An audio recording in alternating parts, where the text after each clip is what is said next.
Hey, Fancasters, welcome to another episode of Fancast. It's your boy Joe, and we're joined by Jake from Saints TV. How's it going, Jake? Nervous, mate. Nervous. It's a big weekend for the boys, but good to be back. It's nice and warm. Got the lights. They're shining very bright, but good to chat footy again. It's always onwards and upwards in the Fancast studios. Always making little improvements. Thank you so much, Dave, our producer. Of course, we got Swiz. How's it going, man? I'm good, mate. How are you? Very good. In the same boat. We're all pretty nervous. We're all in the fight. We're all in the hunt, looking to try and cement our spots in the 8, crack into the 8. But it was a great result for us last night with the Swans just edging out the Bulldogs. How are we feeling about that result? Yeah, great. Yeah, it was a good game of footy. I don't know if it says more about the Dogs and where they're at. I still feel like people overrate them. To me, at least. I don't know. These are the games that they should be winning. Yeah. But they're not. And I think there's been a few of them this year that they've dropped. They've been pretty close but haven't gotten over the line. And they're relying a bit too heavily on that midfield again, on the Bont, and that forward line is still misfiring, you know. Jamara's pretty good, Norton's pretty good, but it's just not getting the job done. Now, you can see after the game, so they pan to a celebrating Sydney Swans player, and then behind you can visibly make out someone slamming a mouthguard into the grass. Oh, yeah? And it's Bontempelli. Yeah. He was genuinely pissed off. He put in everything he possibly could put in, just not enough people went along with him, unfortunately, on the journey. And that is the story of the Bulldogs, unfortunately. I do think that they have well and truly underachieved from what they're possible. Yeah. You know, their ceilings are so high. We saw them win the flag in 2016, but that was such a long time ago. They have that great midfield mix. What's letting them down? Is it because of the injuries in the backline? Like Liam Jones is a pretty big out for him. I don't know. I've always looked at the Dogs and thought, you've not changed your game plan at all since your flag. You know, they always overhandball. They love to possess. Every midfielder has 35 possessions. And you're like, you could probably do more damage with 20 if you just kicked it more or used the ball better.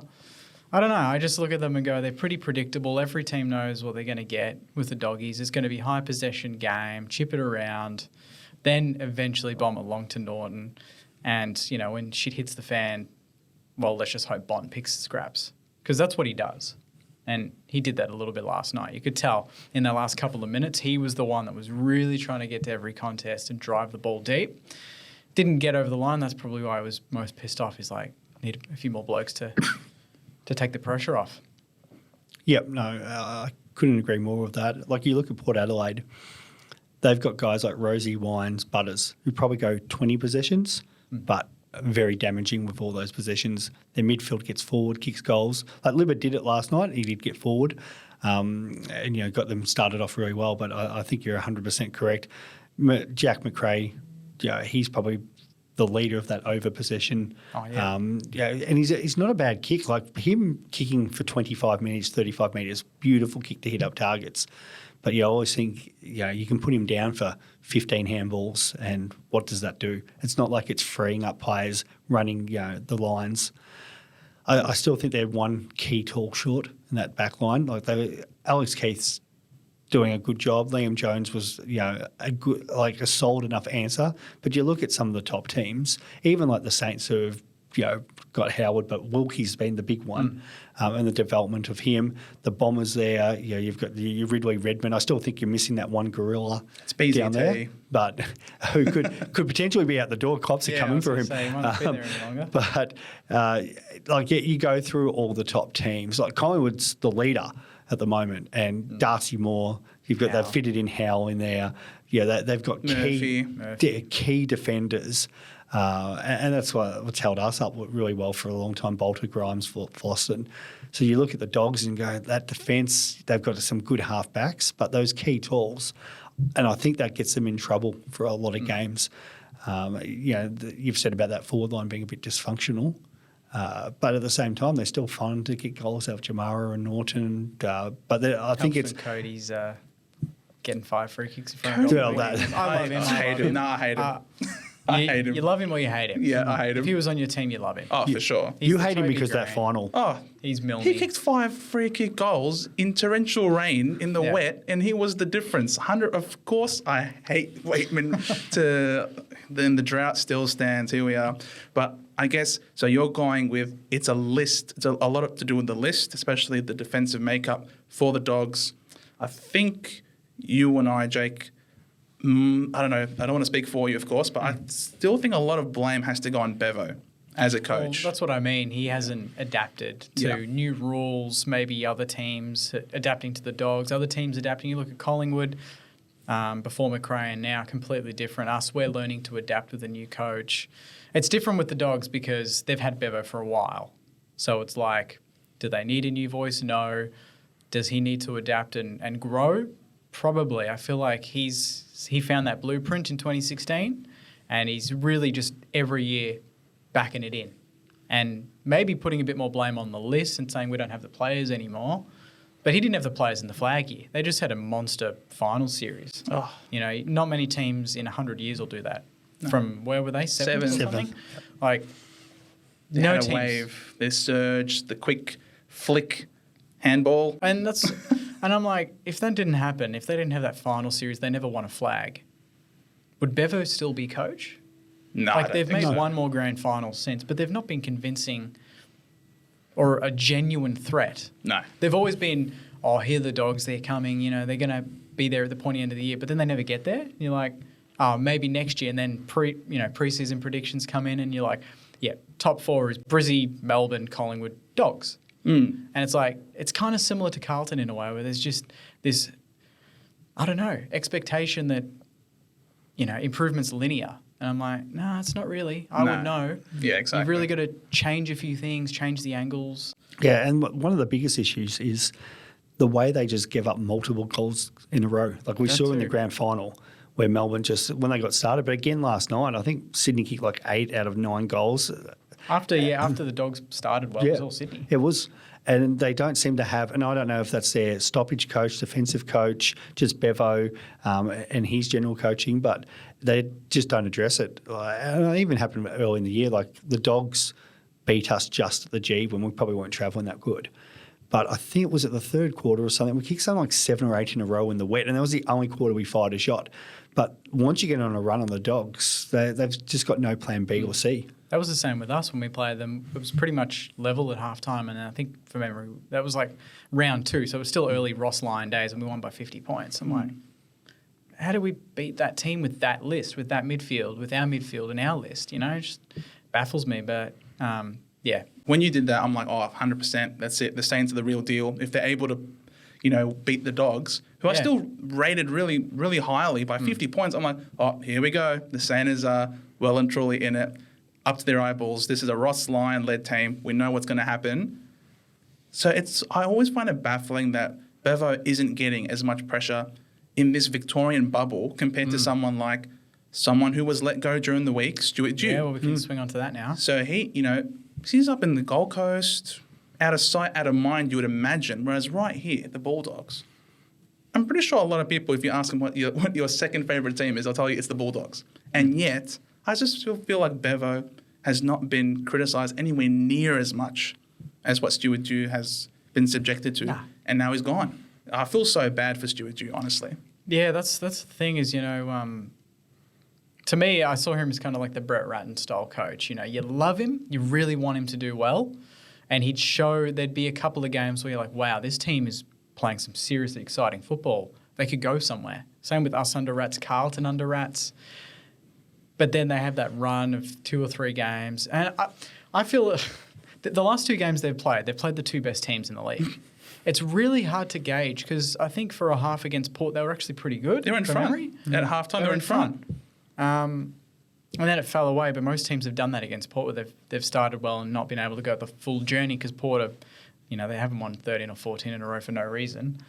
To sack him off the back of that, I don't know. It could have been done a year ago or 2 years ago, couldn't have it? Well, they re-signed him last year. And they come out the week before and say, no, we're standing by him. And then there's all these leaks. So, like we talked about the integrity last week. And it pretty well showed Caro was on the money, which I know a lot of people weren't happy with, but it's not Caro's fault there. There's obviously some serious issues in the board level for the Suns.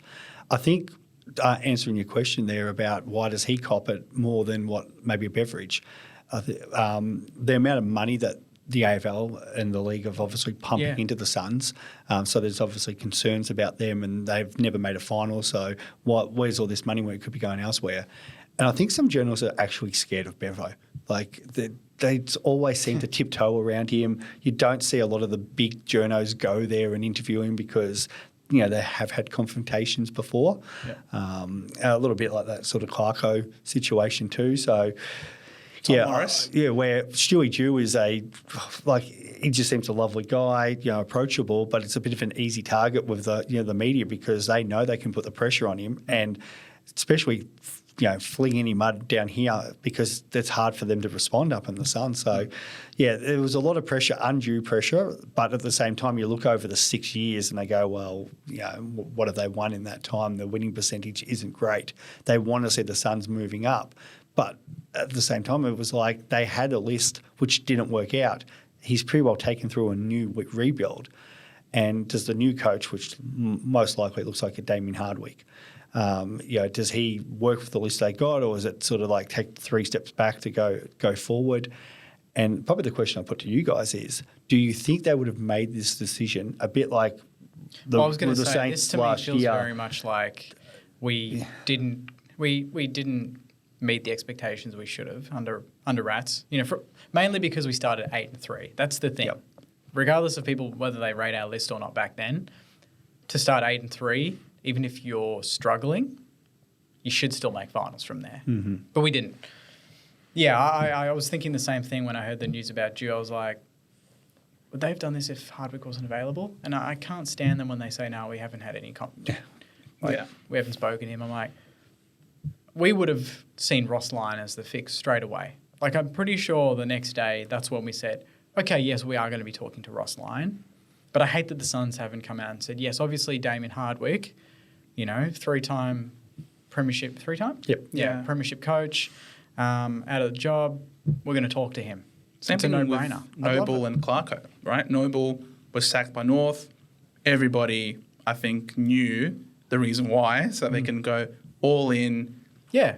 Chips into the table. Clarko, what do you want? We'll give it to you. I just don't get why clubs don't just say it. We're not stupid. Supporters aren't stupid. Like, every Gold Coast Sun fan, all 6 of them I was about to say. know, all 6 of them paid by the AFL know that Hardwick is the man. Yeah. Oh, for sure. Hardwick would have seen the news and gone.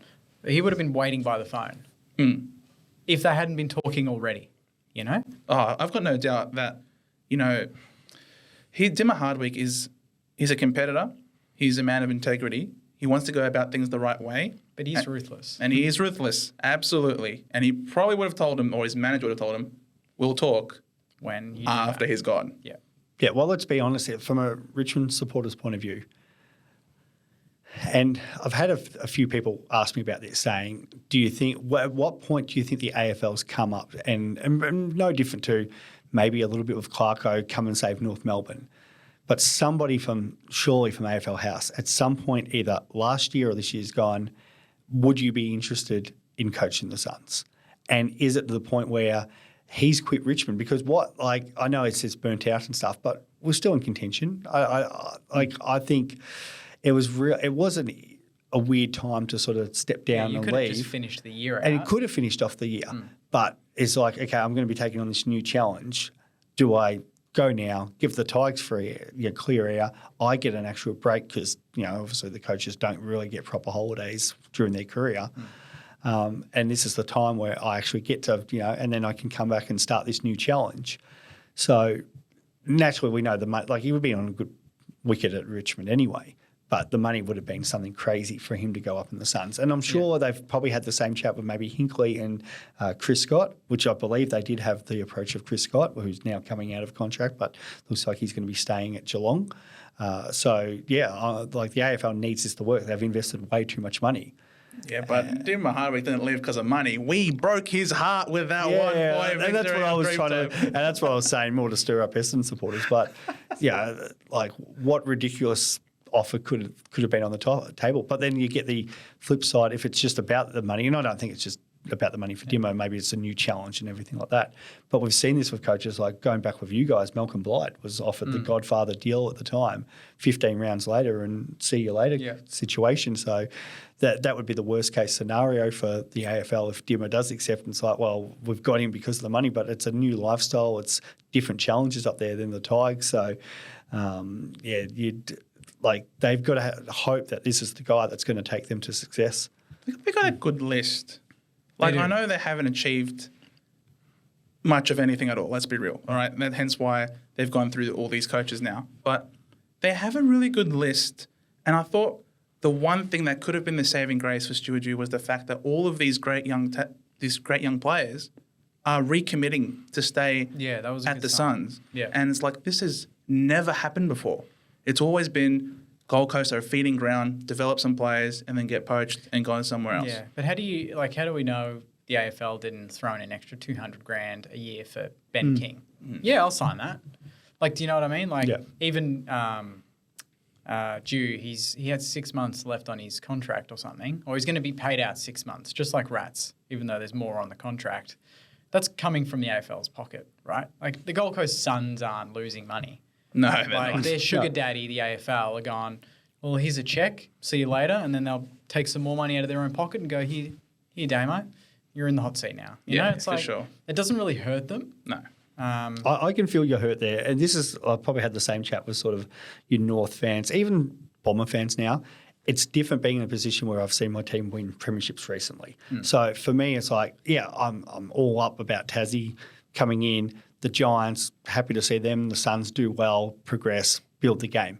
But if you're a fan who's never seen a premiership in your time, or you guys, long time since you've seen even a finals win, and the AFL are just continuing to fund and prop up this team, which they want to work in a market which we know it's probably the worst market in the whole of Australia for sport. Yeah, I can hear your passion and frustration because you guys are getting kicked to the curb when these players, if they didn't go with Gold Coast and they'd gone with Tassie and it was an organic growth, if they go successful, great. But you're seeing you guys, which are obviously you've got fans who are a bit more money than probably the Saints and North and the Bulldogs, but all this money pumping in when realistically it probably should have been you guys and that being looked after and having your opportunity because your fans have been there for a long time. There's fans you've been supporting in 60, 70 years and haven't seen the success and thinking, well, what have we done wrong to not be in this position? Equalisation at its finest. Absolutely. But I guess we can say, though, that we can move on, I suppose, because there has been a bit of unequal behaviour, unequal treatment in relation to... What is it? No. What is this alluding to? No, I don't know. I don't know where this is going. You seem to know what I'm talking about here. No. The Cats should be playing this game at GMHBA. See, I told you this. They should. This has been a big thing this week. I haven't really heard much about it. No, so you take out the COVID years. Bombers haven't played there since 1993, and you got Melbourne supporters ringing up, going, every year we have to play down there. I think we played there 2017, which was the grand final, which I got. Tickets for that game. It was about around 17, 18, but it was sold out and it was hard to get into. Oh, you got tickets, did you? Yeah, I did. For that. But it's a little bit harder for you. But at the same time, I guess, can't help with the construction. It's not Geelong's fault. No, it's not their fault. It was meant to be finished in that. 20-something. 24,000. Yeah. Sold out? Well, it would be. Yeah, Every game they play is pretty much sold out. It comes down to us, what do you view Geelong? If you view Geelong as like a Melbourne team, another Melbourne club, then are they up for what every other Melbourne club should be? And then it's like try to get the most capacity in the ground, in the game, to each game. And you see that Essendon play some games at the G, some at Marvel. Or is it the fact that you kind of treat Geelong as, I don't really want to use these interstate club because we've got viewers from different states who are like, hang on, well we're not interstate, we're South Australia, WA, whatever. But do we treat them like that and go, well, no, they get their home game each time. Geelong should have just that. That's their home game. And if they want to play down there, everyone should just have to play away games there, and then they play their away games elsewhere. And so it's a bit of a hard one because there's so many debates on this going, is the AFL about maximum capacity for each game? And that's why we play finals at the G, and you guys don't get the Marvel home game because you want to maximise attendance. And so in that case, should Geelong be playing the bigger clubs at the G? But that doesn't actually make them as much money because they make a lot more money down at Geelong. A lot more. Some people are like, oh yeah, but the ticket sales and that. And it's got, no, like they've got the caterers and everything, like the ownership of that stadium, so they'll be seeing a lot more dollars there. You played them at the G already this year, haven't you? Yeah, we did. So get over it. Yeah, I said we should. I get it if you haven't played them already, but if some supporters are whinging, it's Geelong's home game in the stadium that they own. It seems to be. I have no issue as a Richmond played supporter them almost every year to go and we've had a lot of luck with the draw with playing them at the G as our away game. I've got no problem with it being down at Geelong. That's it. And then if I don't get a ticket, well, that's fine because it's not a home game for me. If I can get a ticket, great. That's cool. I'll go down as an away supporter and support my team. But, yeah, it's people are like, no, you should be getting access every game. Well, it's no different to, like, you look at sports around the world, go to the EPL and that, and NFL. Tickets you get, you know? That's right. It's about the home game and home ground. Like you're going to have Luton come up and play in front of like 10,000 people this year, if that. But that's their home ground. Like if you're a United or Liverpool supporter or something like that, deal with that. Like you get all these home games to go to.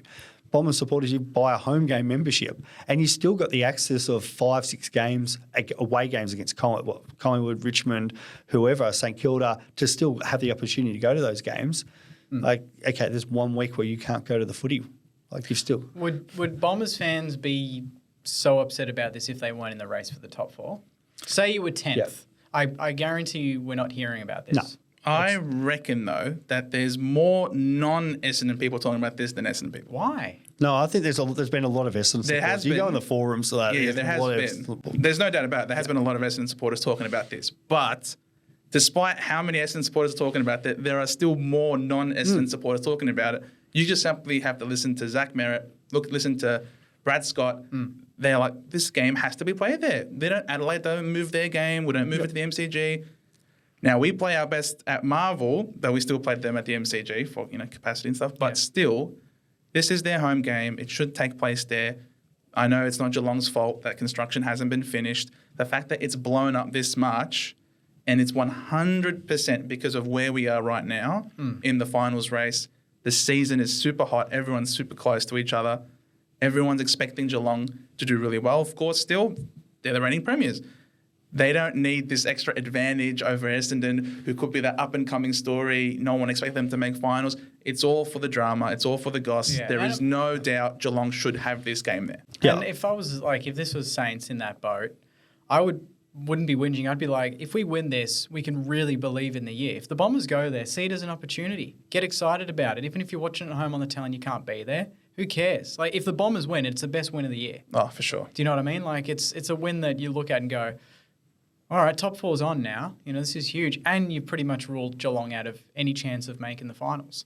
Zach Merritt, 200 as well. Yeah, Zach Merritt's 200th. Like, get behind it. There's nothing better than a good away win. Yeah, exactly. Exactly. And I think there's an opportunity because you guys have that country round, which is the country coming to the city, and that way, it's another fantastic initiative. And I'm surprised the crowd, like every year, they're probably only getting about 50,000 in that game. And it's like, well, how can we complain? Like if Geelong Essendon was a 70,000, 80,000 sellout, and they're trying to pump that up. So it's a bit rich coming back and going, well, we've got an opportunity to go to a Geelong Essendon game throughout the year, and then fans don't turn up to it.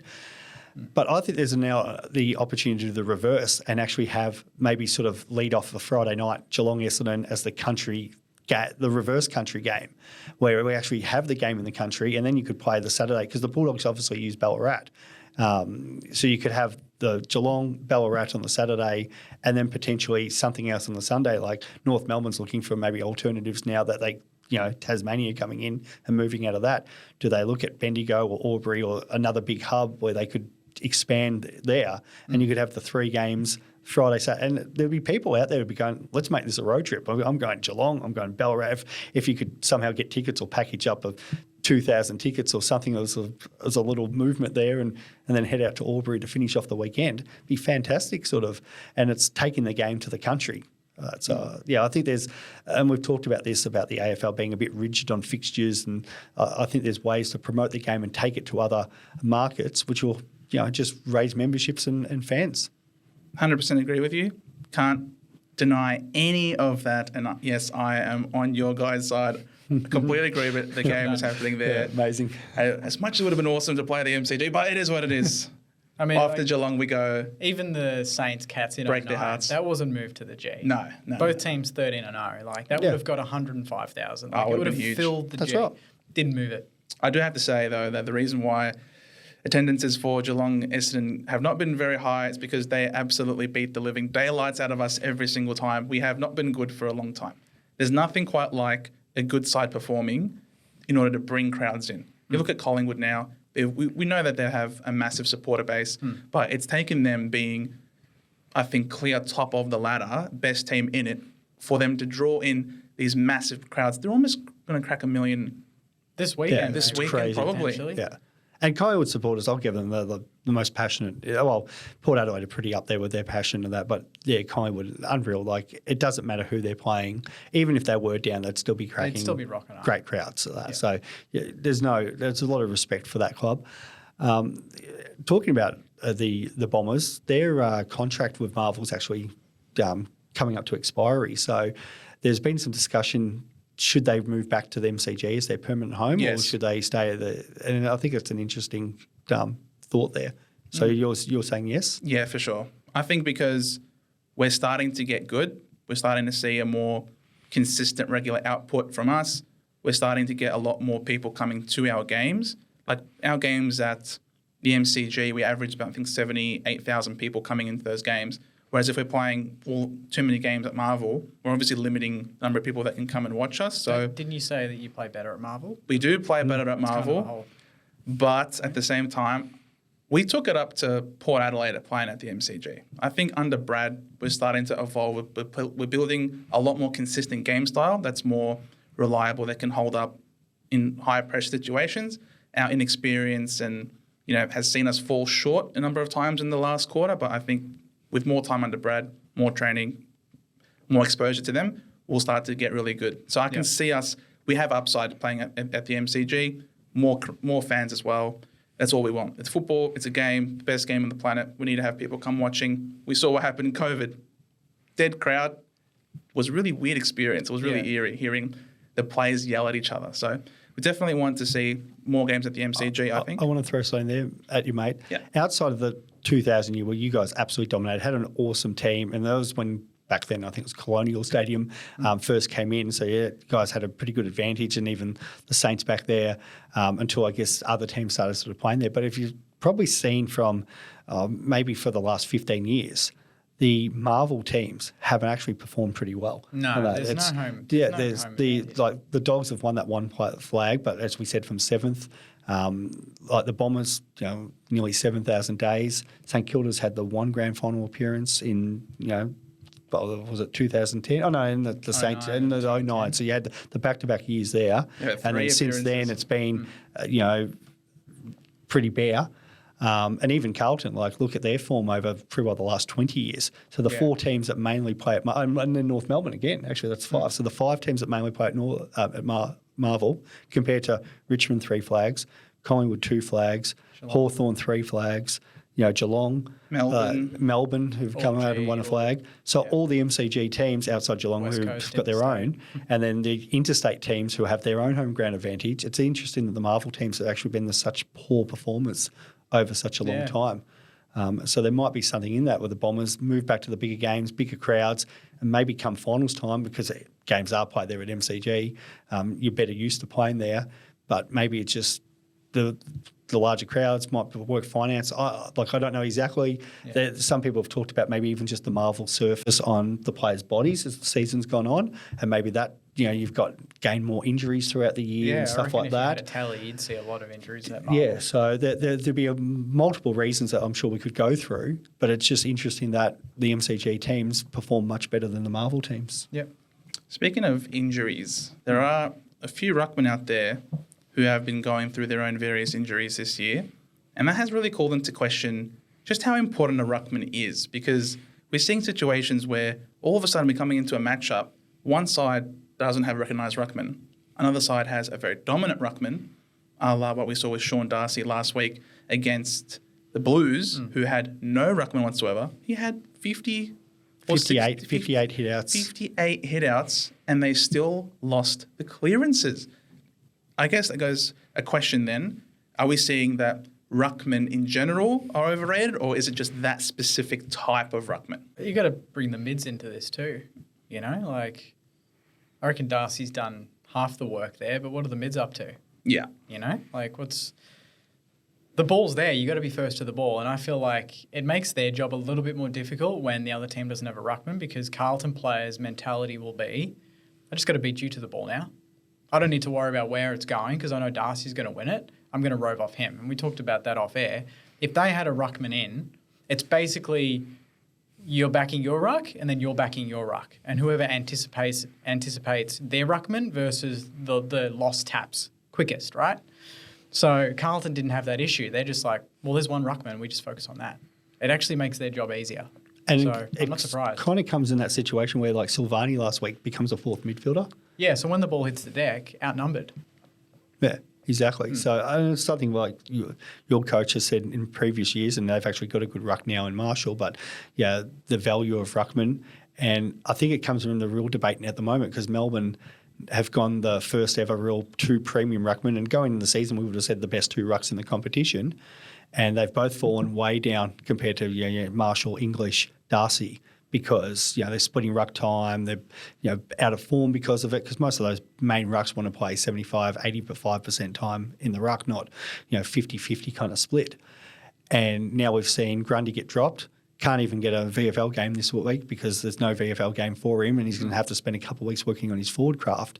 And there's even now suggestions that could he become the first player who's not only traded but then paid by two other clubs to go play at a third club, just because for Melbourne, realistically, what do they need? They need a forward, not a ruck. They've gone the experiment, all credit to them, and they've tried to make it work. It hasn't worked. There's a few clubs, as we've been talking about, crying out for a ruckman. That would happily go. Brodie Grundy's still got footy left in him. We're just talking about the Blues, especially if De Koning was to leave. They've got no ruck going forward. What do they go and sit there and go to Melbourne? Well, we might they'll fix you up some sort of. Well, I don't think they're trading McKay or Curnow, but maybe there's some other on trade that they could do if De Koning was to go out the door. We can kind of help fix your forward problems and give us Grundy and pay some of his salary, and everyone wins. So I think having that one ruck does help. But as you said, they're teams as maybe more one-off situations, but they can go and get coached in that game plan going, we're going to just rove to the opposition ruck today. I think if you kept doing it week in and week out, you'd probably get exposed. But again, like we saw with Tim English versus McLean, like they've dropped their number one ruck in Hickey and gone, we don't care that English is going to get 60 hitouts tonight. We're going to try to beat them elsewhere around the ground. Yeah, they even still lost clearances, but then set up around the ground, for that. And still won the game. So it does really question these the ruck's influence. We took two ruckmen against Melbourne when we played them in gather round. Yep. That was the week that they were missing Gawn, and they only had Grundy. And us having the two big ruckmen in Draper and Phillips really did a number on Grundy, and was a major reason why we were able to win that game. So it seems to be almost matchup dependent at this rate. Yeah, well, even last week we went in with the one against both. So that was a bit of a worry. That one is a gun, though. Beat both. Like, we lost the game, but he couldn't have done more. Smashed him. He was incredible. Like, one of the best individual performances I've seen live. He was unreal. So I don't know how much... I'm curious how much, like, last week's game had an effect on the decision to drop Grundy. Like, obviously, they've had issues with him in portions of other games, not just last week, but did they really look at the fact that maybe Rowe played off Grundy a bit more and affected the game? Because Grundy's not... I've never seen him as a great ruck forward. No. And Jackson was that. So when they had Jackson, they had Gawn. Perfect combination. Both amazing going forward. Both very, very different but dynamic in the middle of the ground. So it's a perfect combo.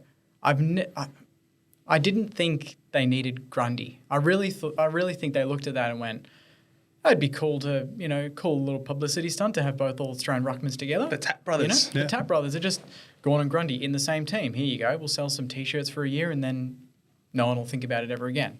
I just think it was a bit... I was surprised how it's been used because everyone's talking about, one's going to have to become a forward. I naturally thought when they were getting him, because Gawn's so good at intercept marking, that they would just start him in the back right line when Grundy was doing his ruck duties, and then start their backman on the sort of the defensive wing point, have him just zone back in to find his opponent, and let Gawn just sit there and be seventh man intercept marking all day. Like Stephen May takes marks for fun. We know Gawn does it too. Like their defence will be nearly unstoppable there with him back there. So I thought that's how it more worked because both of them don't have any forward. Well, Gawn's got a little bit of forward craft, but not great compared to some of the other options. So, yeah, that's how I thought it would work, and they haven't really done that at all. No. Has Grundy been a good tap ruckman? Like, is he good? He's all right. Specifically He's all with right. taps. Because even when he was at his best, it was more his around. Like, he reminded me of what Rowe did last week. And maybe English. didn't do great at ruck taps, but Rowe and English in particular are just beasts around the ground. That's how Grundy Yes. Yep. was at his peak. Thanks so much, guys, for watching. It's been Joe, Jake. Swiz. and we'll see you in the next one. See you guys.